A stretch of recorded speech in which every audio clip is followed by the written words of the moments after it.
ఒక నది వేల కిలోమీటర్లు ప్రయాణించి సముద్రంలో కలిసిపోతుంది. ఆ నదిని ఆపడం సాధ్యం కాదు. కానీ ఆ నది ప్రవాహానికి ఒక దిశను చూపించవచ్చు. వరదగా వస్తున్న నీటిని సాగునీటిగా మార్చవచ్చు. సముద్రం వైపు పరుగులు తీస్తున్న జలాలను పొలాల వైపు మళ్లించవచ్చు. నీటి ప్రవాహంలో ఉన్న శక్తిని విద్యుత్గా మార్చవచ్చు. ఇదంతా ఒకే చోట ఆవిష్కరిస్తున్న మహాజల ప్రాజెక్టే పోలవరం. గోదావరి నదిపై నిర్మితమవుతున్న ఈ బహుళ ప్రయోజన ప్రాజెక్ట్ కేవలం నీటిని నిల్వ చేసే నిర్మాణం కాదు. వరద నియంత్రణ నుంచి సాగునీటి సరఫరా వరకు, నీటి మళ్లింపు నుంచి విద్యుత్ ఉత్పత్తి వరకు ఆధునిక ఇంజనీరింగ్లోని ఎన్నో అద్భుతాలను తనలో ఇముడ్చుకుంది. గోదావరి ప్రవాహాన్ని అభివృద్ధి ప్రవాహంగా మార్చే ఈ మహా నిర్మాణం వెనుక ఉన్న ఇంజనీరింగ్ కథే పోలవరం.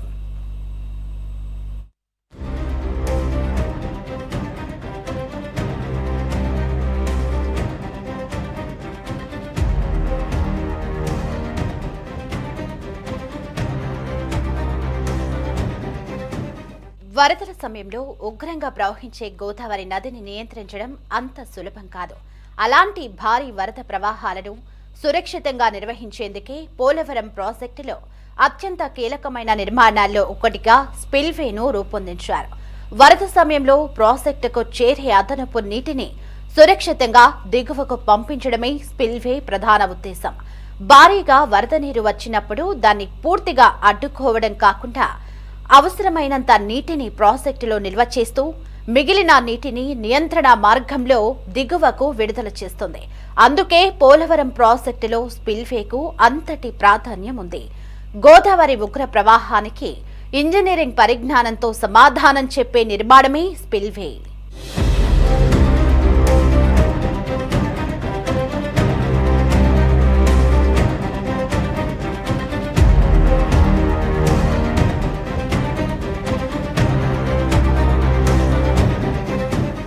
పోలవరం ప్రాజెక్టును బయట నుంచి చూస్తే భారీ కాంక్రీట్ నిర్మాణాలు కనిపిస్తాయి.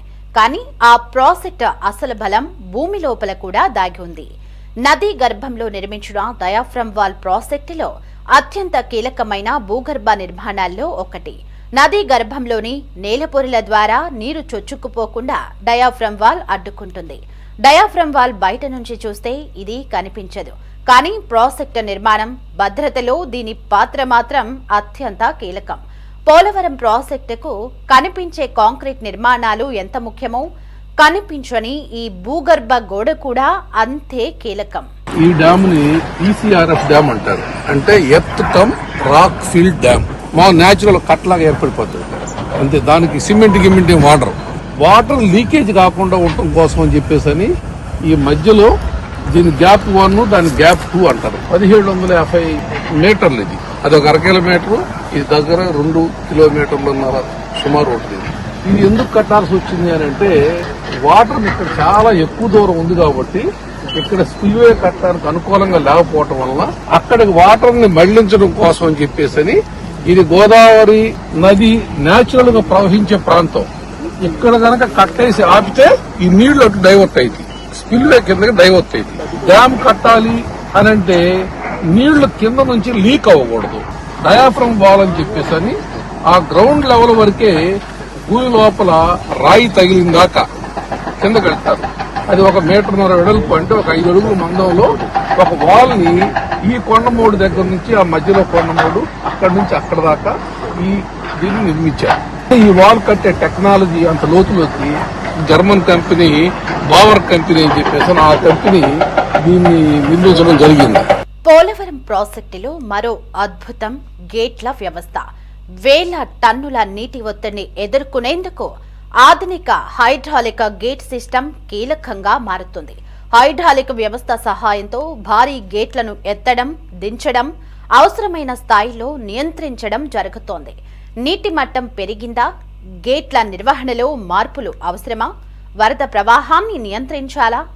పరిస్థితికి అనుగుణంగా గేట్లను వేగంగా, సమర్థంగా నిర్వహించేందుకు ఈ అధునాతన సాంకేతిక వ్యవస్థ ఉపయోగపడుతోంది.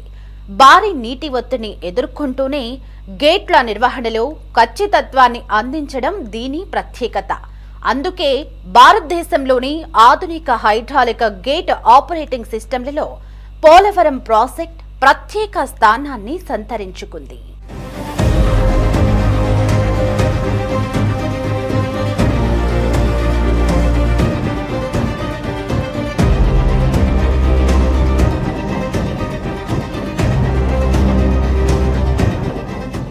నదిపై భారీ నిర్మాణం ఏర్పడితే దాని ప్రభావం కేవలం మనుషులపైనే కాదు, నదిలో జీవించే జలచరాలపైన పడే అవకాశం ఉంటుంది.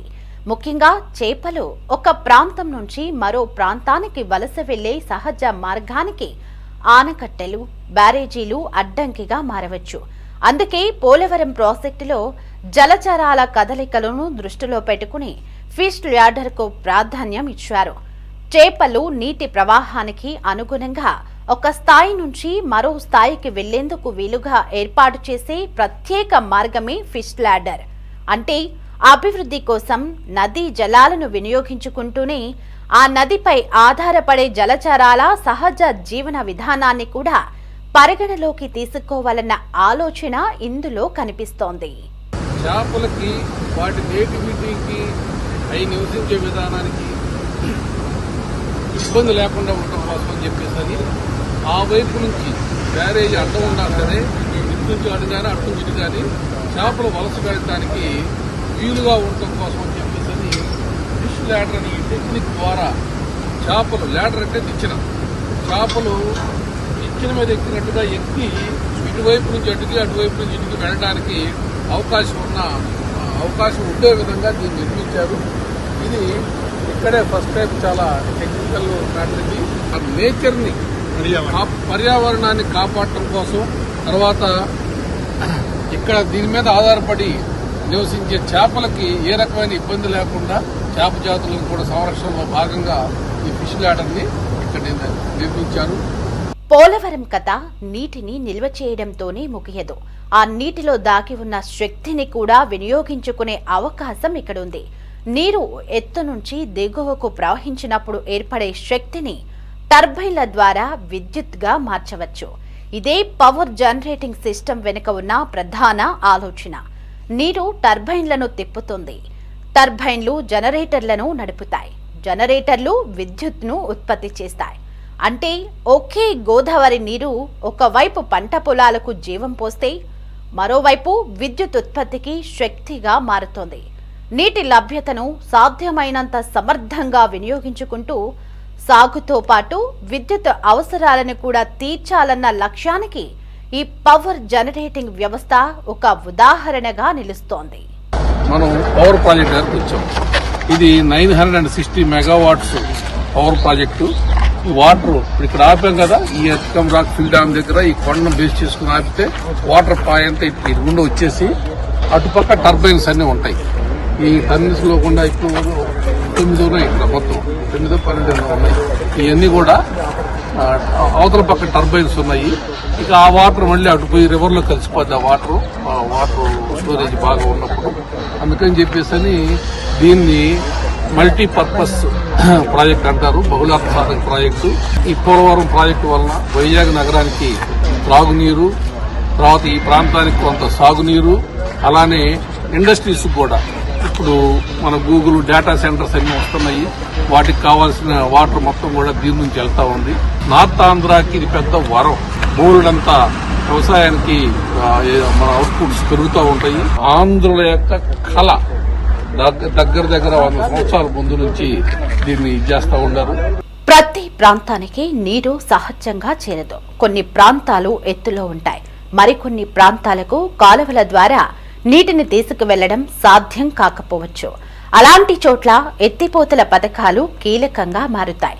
పోలవరం ప్రాజెక్టుతో అనుసంధానమైన ఎత్తిపోతల వ్యవస్థ ద్వారా నీటిని పంపుల సహాయంతో పైకెత్తి అవసరమైన ప్రాంతాలకు తరలించే అవకాశం ఉంటుంది. అంటే నీరు ఎక్కడ ఉందో అక్కడే ఉండిపోదు, అవసరమున్న చోటుకు చేరుతోంది. భౌగోళిక పరిస్థితులు ఎలా ఉన్నా నీటి అవసరమున్న ప్రాంతాలకు దాన్ని చేర్చే ప్రయత్నంలో వాటర్ లిఫ్టింగ్ వ్యవస్థ కీలక పాత్రను పోషిస్తోంది. గోదావరి జలాలను మరింత విస్తృత ప్రాంతాలకు అందుబాటులోకి తీసుకురావాలన్న లక్ష్యంలో ఎత్తిపోతల వ్యవస్థ ఒక ముఖ్యమైన భాగంగా నిలుస్తోంది. పోలవరం ప్రాజెక్టులో కనిపించే భారీ నిర్మాణాలు ఒక భాగమైతే భూమి లోపల నిర్మించిన మార్గాలు మరో భాగం. ప్రాజెక్టులోని 2 టన్నెల్స్ కూడా ఇంజనీరింగ్ పరంగా ప్రత్యేకమైన నిర్మాణాలుగా నిలుస్తాయి. భారీ ప్రాజెక్టులో నీటి ప్రవాహాన్ని మళ్లించడం, నియంత్రించడం వంటి అవసరాల్లో టన్నెల్స్ కీలకంగా పనిచేస్తాయి. నీటిని అవసరమైన మార్గాల్లో తరలించేందుకు, ప్రాజెక్టు నిర్మాణంలో కీలకమైన పనులను నిర్వహించేందుకు ఈ భూగర్భ మార్గాలు ఉపయోగపడతాయి. పోలవరం ప్రాజెక్టు గొప్పతనం కేవలం పైకి కనిపించే నిర్మాణాల్లోనే కాదు, భూమి లోపల దాగి ఉన్న టన్నెల్స్ లోనూ కనిపిస్తోంది. ఇటు పోలవరం డ్యామ్ కట్టిన తర్వాత వాటర్ స్టోరేజ్ ట్యాంక్ ఏదైతే ఉందో ఆ స్టోరేజ్ ట్యాంక్ నుంచి ఈ టన్నెల్స్ ద్వారా వచ్చి ఇక్కడ ఈ కొండను తొలిచి 2 టన్నెల్స్ వేశారు, ఈ కొండను తొలిచి 2 టన్నెల్స్ వేశారు. ఈ పొయ్యి ఈ 2 టన్నెల్స్ లో కూడా వెళ్లి, అంటే నీళ్లు ఎక్కువ ఉంటే 2 టన్నెల్స్ వదులుతారు, తక్కువ ఉంటే 1 టన్నెల్ వదులుతారు. రెగ్యులేటరీ గేట్స్ అంటారు. పట్టిసీమ కాలువలు ఉన్నాయి కదా, ఇప్పుడు రైట్ కెనాల్ అంటారు, ఆ రైట్ కెనాల్ కి వెళ్ళిపోయి ఈ 2 టన్నెల్స్ కూడా ఏంటంటే రైట్ కెనాల్ లో భాగం కట్టేసిన తర్వాత, డ్యామ్ ఇలా కట్టేసిన తర్వాత లెఫ్ట్ కి ఇటు రైట్ కి, లెఫ్ట్ కి వెళ్లేవన్నీ నార్త్ ఆంధ్ర వెళ్ళిపోతాయి, రైట్ కి వెళ్లేవన్నీ ఇటు దక్షిణాంధ్రకి ఇటు వచ్చాయి, కృష్ణా డెల్టాకు వచ్చేస్తాయి. పోలవరం ఒక భారీ జలాశయం మాత్రమే కాదు, నీటిని నిల్వ చేయడం, నియంత్రించడం, వరదలను సురక్షితంగా మళ్లించడం నుంచి విద్యుత్ ఉత్పత్తి వరకు పనిచేసే భారీ ఇంజనీరింగ్ వ్యవస్థ. స్పిల్వే, గేట్ల వ్యవస్థ, diaphragm wall, fish ladder, power generation, ఎత్తిపోతల వ్యవస్థ, టన్నెల్స్, ఇలా ఒక్కో నిర్మాణం ఒక్కో కీలక బాధ్యతను నిర్వర్తిస్తోంది. ఇవన్నీ సమన్వయంతో పనిచేసినప్పుడే పోలవరం రూపుదిద్దుకుంటుంది. అందుకే ఇది కేవలం ఆనకట్ట కాదు, గోదావరి జలాలను అభివృద్ధి శక్తిగా మలిచే బహుళ ప్రయోజన మహా ప్రాజెక్ట్.